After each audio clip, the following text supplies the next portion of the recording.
उत्तर प्रदेश के पूर्व मुख्यमंत्री अखिलेश यादव जी से संवाद करेंगे अमर उजाला डिजिटल के एडिटर श्री जयदीप कर्णिक जी। मैं इसमें बहुत देर बाधा नहीं बनना चाहता क्योंकि मुझे कोई नहीं सुनना चाहता, अखिलेश जी आपको सुनना चाहते हैं। तो जयदीप जी, आपके हाथ में इस सत्र का संचालन, राजनीति की बात। बहुत बहुत धन्यवाद उत्कर्ष, और एक बार फिर आपकी जोरदार तालियों के बीच मैं उत्तर प्रदेश के पूर्व मुख्यमंत्री और समाजवादी पार्टी के प्रमुख अखिलेश यादव जी का स्वागत करता हूं, अभिनंदन करता हूं, इस्तकबाल करता हूं। और मैं आपको बताना चाहता हूं, अखिलेश जी की संवाद कल प्रारंभ हुआ और उत्तर प्रदेश के मुख्यमंत्री योगी आदित्यनाथ जी के उद्बोधन से हमने इसकी शुरुआत की। पहले भी हम लखनऊ में संवाद करते रहे, लेकिन आज 18 अप्रैल का दिन हमारे लिए इसलिए बहुत खास है क्योंकि 18 अप्रैल 1948 को उत्तर प्रदेश के ही आगरा से अमर उजाला की यात्रा शुरू हुई थी। हमारा पहला संस्करण आज से ठीक 77 साल पहले आगरा से शुरू हुआ। हमारा आज स्थापना दिवस है और हमारे स्थापना दिवस के इस संवाद कार्यक्रम में आपका अभिनंदन है, स्वागत है। मेरा पहला सवाल तो आपसे यही रहेगा कि आपके पिताजी मुलायम सिंह यादव जी समाजवादी पार्टी के और समाजवाद के प्रणेता रहे, दिग्गज नेता रहे। उस दौर में और अभी के दौर में राजनीति में बहुत परिवर्तन आ गया है, समाज में परिवर्तन आ गया है, देश में परिवर्तन आ गया है। बहुत सारे युवा भी इस सभागार में मौजूद हैं और बहुत सारे युवा इसको लाइव भी अमर उजाला के अलग अलग चैनलों पर, सोशल मीडिया पर देख रहे हैं। आपको क्या लगता है कि समाजवाद की वो विचारधारा, समाजवाद की वो राजनीति आज इस देश के लिए और युवाओं के लिए कितनी प्रासंगिक है और उसमें क्या कोई बदलाव की आवश्यकता भी है? मैं सबसे पहले अमर उजाला के पूरे परिवार का बहुत धन्यवाद और आभार प्रकट करना चाहता हूं। जैसा कि आपने बताया कि आज स्थापना दिवस है आपका, मुझे खुशी इस बात की कि आप लखनऊ में जो ये कार्यक्रम संवाद का कर रहे हैं, बहुत बड़ी बड़ी पर्सनालिटीज को मिलकर के, और बहुत सारे लोग इंस्पायर होंगे उन लोगों से। अमर उजाला सबसे पहले मुझे उन्होंने एक बच्चों के कार्यक्रम में बुलाया था, जिसमें जो बच्चे अच्छे नंबर प्राप्त होते थे, जो टॉपर्स थे, उनको सम्मान करने के लिए बुलाया था। मैं आपके इस संवाद के कार्यक्रम के लिए बहुत बहुत धन्यवाद और बधाई देना चाहता हूं। हम लोग तो संवादी लोग हैं, दूसरी तरफ एकवादी लोग हैं। हम सब लोग संविधान से चलना चाहते हैं, कुछ लोग मन विधान से चलाना चाहते हैं। मैं इस संवाद के कार्यक्रम में आपका जो आपने बुलाया और सबसे पहला प्रश्न जो आपने पूछा, नेताजी से और समाजवाद को जोड़ करके। हालांकि नेताजी आज हमारे बीच नहीं हैं, लेकिन उन्होंने विरासत में जो हम लोगों को समाजवाद दिया है और समाजवादी आंदोलन दिया है, हम सभी समाजवादियों की जिम्मेदारी है कि इस आंदोलन को यहां तक तो लेकर के आए थे नेताजी, अगले कई सौ वर्षों तक हम लोगों की जिम्मेदारी है उस आंदोलन को ले जाने की। मुझे नहीं पता था कि ये सवाल पहला आपका होगा, और इससे पहले भी जो बहुत ही प्रतिष्ठित सम्मानित गए हैं कार्यक्रम में, उनका फौज का रिश्ता है। और मैं यहां पर सरों पर टोपी देख रहा हूं फौज की लगी हुई। फौज हमारे देश की वो फौज है जो कठिन परिस्थितियों में, न जाने कैसे कैसे परिस्थितियों में हमारे देश की रक्षा कर रही है। और एक एक फौजी यहां जानता होगा कि नेताजी के समय पर वो फैसला लिया गया था कि अगर कोई भी किसी सीमा पर कहीं भी शहीद अगर होगा फौज का, तो उसके घर परिवार तक पहुंचाने का काम सरकार करेगी। ये जिम्मेदारी ये नेताजी ने निभाई थी। और उसके बैकग्राउंड की बात केवल इतनी सी थी, जिस समय ये फैसला लिया जा रहा था, सरकार ये कह रही थी कि बजट कम है, बजट पर्याप्त नहीं है, हम कितने लोगों को घर पहुंचाएंगे। नेताजी ने उसी समय कहा कि अगर फौजी हमारे देश की रक्षा करता है, उसको सम्मान के लिए अगर घर पहुंचाने और परिवार के बीच में आखिरी समय पे पहुंचाने के लिए कितना भी बजट खर्च होगा, सरकार को बजट खर्चना चाहिए। और उस समय का फैसला आज भी है। ये नेताजी का हमारा एक बहुत इमोशनल रिश्ता फौज से जुड़ा हुआ है। कम लोग जानते होंगे और शायद बहुत लोग जानते हैं, कभी कभी वो कंफ्यूज हो जाते हैं सैनिक स्कूल में और मिलिट्री स्कूल में। सैनिक स्कूल में और मिलिट्री स्कूल में कंफ्यूज हो जाते हैं। मुझे नेताजी ने मिलिट्री स्कूल में पढ़ने का मौका दिया और उसी का परिणाम यह है कि आज भी हम लोग जो फौज में सिखाया गया था हम लोगों को, सुबह कितने बजे उठना है, कितने बजे पीटी होनी है, कितने बजे लंच होना है, कितने बजे स्पोर्ट्स होना है, कितने बजे डिनर होना है, और डिनर की ड्रेस क्या होगी, लंच की ड्रेस क्या होगी और स्पोर्ट्स की क्या ड्रेस होगी, जो कभी फौज में एनडीए में सिखाया जाता है, उस मिलिट्री स्कूल का पूरा टाइम टेबल वही था। नेताजी ने वहां भेजा, उसकी वजह से आज भी हम लोग राजनीति में सक्सेसफुल हैं। दूसरा जो हमें समाजवादी विचारधारा नेताजी ने दी, डॉक्टर भीमराव अंबेडकर जी का जो संविधान है, उसके जो प्रेमबल में जो चीजें लिखी हुई हैं कि जो हमारा वी द पीपल और हमें देश कैसा बनाना है, जो हमारा देश कैसा बने, सेकुलर सोशलिस्ट डेमोक्रेटिक कंट्री हो, तो जो हमारे प्रेमबल में है समाजवादी, उस विचारधारा को लेकर के चल रहे हैं। जो हमारे आपके सामने जो चुनौतियां हैं, वो चुनौतियां हैं कि हम किस तरीके से सामाजिक न्याय के राज की स्थापना करें और दूसरा आर्थिक गैर बराबरी कैसे दूर करें। ये दो जो चैलेंजेस हैं, उन्हीं चैलेंजेस के आसपास हम लोग राजनीति कर रहे हैं और हमारी कोशिश होगी कि अभी तक तो हम लोग मुकाबला कर करके आए हैं, आने वाले समय में इस प्रदेश में समाजवादी सरकार होगी और सामाजिक न्याय के राज की स्थापना के लिए हम लोग आगे बढ़ने का काम करेंगे। पूर्व सेनाध्यक्ष मनोज पांडे जी थे और आपने ठीक कहा, इसलिए बहुत सारे पूर्व सैनिक और बहुत सारे ऐसे युवा उत्तर प्रदेश के जो लखनऊ में आकर प्रशिक्षण ले रहे हैं ताकि वो सेना में भर्ती हो जाएं, वो भी अखिलेश जी हमारे बीच में। लेकिन मैं अपने अगले सवाल पर आऊंगा। और आपने कहा कि आगे आने वाले समय में समाजवादी पार्टी की फिर से सरकार बनेगी। लगता है 27 की तैयारियां भी अभी से ही जोरों पर शुरू हो गई और देश में तो चुनाव की तैयारियां हमेशा चलती है। लेकिन मैं पीछे जाता हूं, 12 से 17 वाला जो आपका कार्यकाल था, उसकी सबसे बड़ी उपलब्धि आपको क्या लगती है कि उस दौरान ऐसा क्या काम हुआ जिसको आप अभी भी याद करेंगे?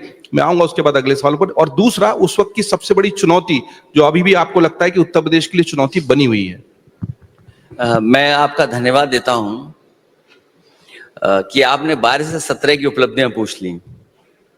एक वादी लोगों का मैंने भाषण सुना था, वो अभी भी गुम है, किस दुनिया में पता ही नहीं है, किस दुनिया में चले जाते हैं ये भी नहीं पता लगता कई बार। एक बार मैंने एक बहुत प्रतिष्ठित अखबार को, उसका पूरा विज्ञापन था अखबार का, और उस विज्ञापन में लिखा था कि उत्तर प्रदेश में 17 एक्सप्रेसवे बने हैं या बन रहे हैं। मैंने वहीं से बात निकाल करके ट्वीट किया, प्रेस कॉन्फ्रेंस में मैंने वो बात कही, और उसके बाद मैंने देखा कि जब मैं एयरपोर्ट से आ रहा था तो एक होर्डिंग लगी हुई थी। उस होर्डिंग में लिखा हुआ था कि 13 एक्सप्रेसवे बन रहे हैं, 4 प्रस्तावित हैं, नहीं 7 बन रहे हैं, 6 प्रस्तावित हैं, 7 और 6 13। मैंने तभी सोचा ये जो 4 17 वाले थे तो वो लगता है सपनों में बना रहे थे वो। अगर प्रतिष्ठित अखबार में 17 एक्सप्रेसवे की बात कही जाए और होर्डिंग आपको लगानी पड़ जाए 7 और 6 की, हमारे मुख्यमंत्री जी समझते नहीं है कि एक्सप्रेसवे क्या है। वो एक्सप्रेसवे को समझते नहीं कि एक्सप्रेसवे क्या है। वो 4 लेन सड़क को भी एक्सप्रेसवे समझते हैं। कोई सड़क बन जाए उसको एक्सप्रेसवे मान लेते हैं। और मैं आपसे कहना चाहता हूं कि यहां सब बुद्धिजीवी पढ़े लिखे लोग हैं। जिस समय समाजवादी पार्टी की सरकार में एक्सप्रेसवे बन रहा था आगरा से लखनऊ वाला, उस समय इंडियन रोड कांग्रेस के मानक नहीं आए थे। जो इंडियन रोड कांग्रेस के मानक हैं उसके तहत एक्सप्रेसवे बनने चाहिए, उस समय एक्सप्रेसवे नहीं आया था। तो समाजवादी पार्टी ने रिकॉर्ड टाइम में, वो भी नेताजी की वजह से, हम लोगों ने रिकॉर्ड टाइम में 21 महीने में 323 किलोमीटर का 6 लेन एक्सप्रेसवे और एक्सपेंडेबल टू 8 लेन बना करके दिखाया। और जिस समय नेताजी से लॉन्च कराया था मैं अपनी फौज का धन्यवाद देना चाहता हूं, और आज फिर एक बार एयरफोर्स का धन्यवाद दूंगा कि एयरफोर्स ने मिलकर के उत्तर प्रदेश की सरकार के साथ काम किया और देश का वो पहला एक्सप्रेसवे बना जिस एक्सप्रेसवे पर इमरजेंसी के समय पर आप कोई भी बड़े से बड़ा एयरक्राफ्ट उतार सकते हैं। और जिस दिन उद्घाटन हुआ था उस दिन सुकोई ने, मिराज ने टचडाउन किया था और बाद में हरकुलिस जैसा विमान उतरा। और वो समाजवादियों की उपलब्धि थी कि जब देश के प्रधानमंत्री को एक्सप्रेसवे पे उतरना हुआ तो वो समाजवादियों के डिजाइन्ड टेक्नोलॉजी जो हम लोगों ने उस समय पार्ट उनके साथ बनाया था, उसी का परिणाम था कि हरकुलिस जैसा विमान भी उतरा था पूर्वांचल एक्सप्रेसवे पर। तो अभी तो शुरू नहीं किया मैंने। ठीक है। समाजवादी सरकार में जो उपलब्धियां थी 12 से 17 बहुत क्लियरिटी के साथ कि एक तरफ तो हमें इंफ्रास्ट्रक्चर का काम करना है। मैं इसलिए टोक रहा हूं, एक सबसे बड़ी उपलब्धियां तो होंगी बहुत, ये एक जो आपके जहन में अभी है, क्योंकि मुझे आगे इससे जुड़ा एक सवाल और पूछना है। आपका टाइम कम पड़ जाएगा, हमारे पास उपलब्धियां ढेर सारी, इसीलिए एक उपलब्धि पूछ रहा हूं। वही मैं 12 से 17 जो एक्सप्रेसवे डिजाइन किया उसका परिणाम ये है कि जो NHAI आज सड़क बना रहा है, NHAI ने भी कॉपी की हमारी डिजाइन की। अभी तक NHAI क्या करता था, सड़क पर टोल लगा देता था। जब उन्होंने आगरा लखनऊ एक्सप्रेसवे देखा कि कोई भी टोल ऊपर नहीं है, सब टोल नीचे हैं, तो अब वो भी शुरू करने लगे। और देखिए हमारे मुख्यमंत्री जी का दिल कितना छोटा है। पूर्वांचल एक्सप्रेसवे में जो बनाए हैं वे साइड एमिनिटीज इतने छोटे बनाए हैं, जो चला होगा वो जानता होगा, इतने छोटे बनाए हैं। और हमारे यहां देखेंगे आप इतने बड़े बने हैं कि अगर 2 बस इकट्ठी आए तो 2 बस इकट्ठी शौचालय जा सकती हैं, तुरंत शौचालय जाए, अपनी गाड़ी में बैठे आगे चले जाएं। और जो एक्सप्रेसवे में इसलिए बोल रहा हूं क्योंकि एक्सप्रेसवे सबसे बड़ी उपलब्धि मैं इसलिए मानता हूं क्योंकि अमेरिका के बारे में कहा जाता था कि अमेरिका ने सड़कें बनाई और सड़कों ने अमेरिका बनाया। और मेरा मानना है कि अगर आप रफ्तार बढ़ा सकते हो तो अर्थव्यवस्था बढ़ा सकते हो। If you can double the speed you will triple the economy. और इसीलिए एक्सप्रेसवे उत्तर प्रदेश को हमने दिए। ये जो भाजपा वाले एक्सप्रेसवे बन रहे हैं, इसमें अगर आप तेज चले तो आपको डॉक्टर को दिखाना पड़ेगा, आपके कमर दर्द हो जाएगी या पेट दर्द हो जाएगा। और आप सोचिए, एक देश के प्रधानमंत्री जी ने उद्घाटन किया बुंदेलखंड एक्सप्रेसवे का। अगर देश के प्रधानमंत्री एक्सप्रेसवे का उद्घाटन करें तो वो हमसे भी अच्छा होना चाहिए। किस देश के प्रधानमंत्री उद्घाटन कर रहे हैं, और वो देश के प्रधानमंत्री जो विश्व गुरु हैं, दुनिया में उनकी पहचान है, परचम लहरा दुनिया में डंका बज रहा है उनका। और जब आप बुंदेलखंड एक्सप्रेस में जाएंगे तो उस समय का उद्घाटन हुआ, आज भी मेंटेनेंस हो रहा है। आज भी अगर हम लोग उठ चलें और चलें बुंदेलखंड एक्सप्रेस में तो अभी भी देख लेंगे कि मेंटेनेंस चल रहा है। और सोचिए, मुख्यमंत्री जी खुद दूसरों पे आरोप लगाते हैं कि ये हो रहा, वो हो रहा, फलाना हो रहा, ठिकाना हो रहा। अरे सब जानते हैं, ईडी, इनकम टैक्स और जो इनके सब विभाग इन्हीं के हैं। अभी जो हाथा पे छापा पड़ रहा है, हमारे गोरखपुर के लिए जानते होंगे, हाथा से झगड़ा कोई नया नहीं है, बहुत पुराना झगड़ा है, इसलिए उन्हें हाथा नहीं भाता है। सोचो, हाथा वाले नाराज हो गए सर। अखिलेश जी, तो एक मिनट, अभी तो एक्सप्रेस खत्म नहीं हुआ। एक्सप्रेसवे तो बहुत लंबा है, 200 किलोमीटर का है। मैं एक्सप्रेसवे से ही जुड़े एक सवाल पर आ जाता हूं, जोड़ लीजिएगा, आप जोड़ लीजिएगा। एक निवेदन है। नहीं 200 नहीं, वो है 323 किलोमीटर का। हाँ।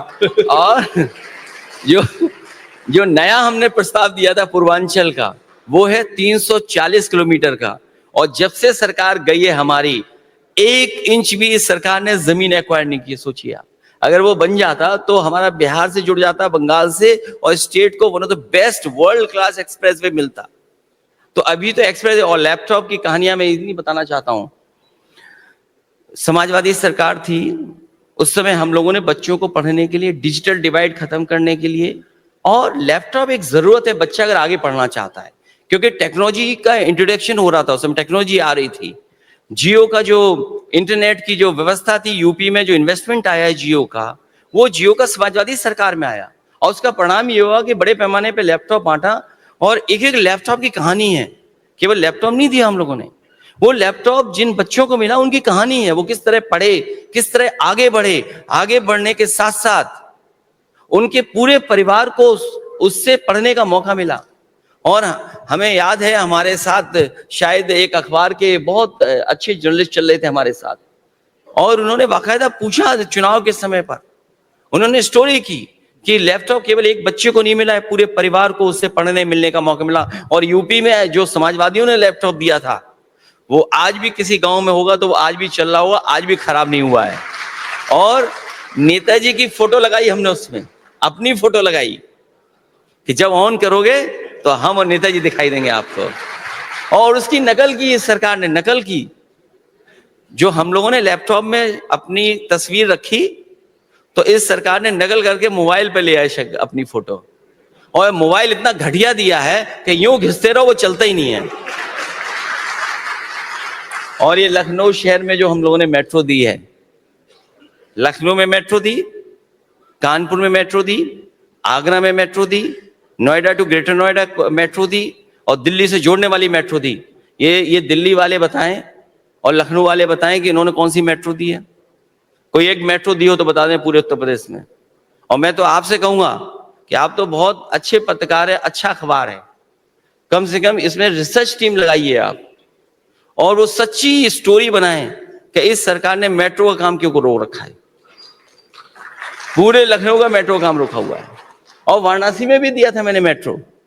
हमारे लखनऊ की ना चिंता करें या कानपुर के बारे में ना सोचें, कम से कम इस सरकार ने, यही मुख्यमंत्री जी ने प्रधानमंत्री जी के क्षेत्र में मेट्रो नहीं बनने दी। और ये सच्चाई है, मैं डीपीआर और बजट दे करके गया था, लेकिन इस सरकार ने बनारस में मेट्रो नहीं बनने दी। और क्या कहते हैं कि हम गोरखपुर में मेट्रो बनाएंगे। ये गोरखपुर में मेट्रो नहीं बनेगी। अभी देखो बारिश होगी, आपको नाव चलानी पड़ेगी, मेट्रो तो नहीं चलेगी लेकिन नाव चलानी पड़ेगी आपको। वो सोचिए, मुख्यमंत्री अपने गृह जनपद का पानी ना निकाल पा रहे हो, इससे बुरा और क्या हो सकता है। वो भी कितने साल हो गए, 10 साल होने जा रहे हैं। ये जो 8 का लगा हुआ है, ये 8 का प्रचार चल रहा है, 8 बना के।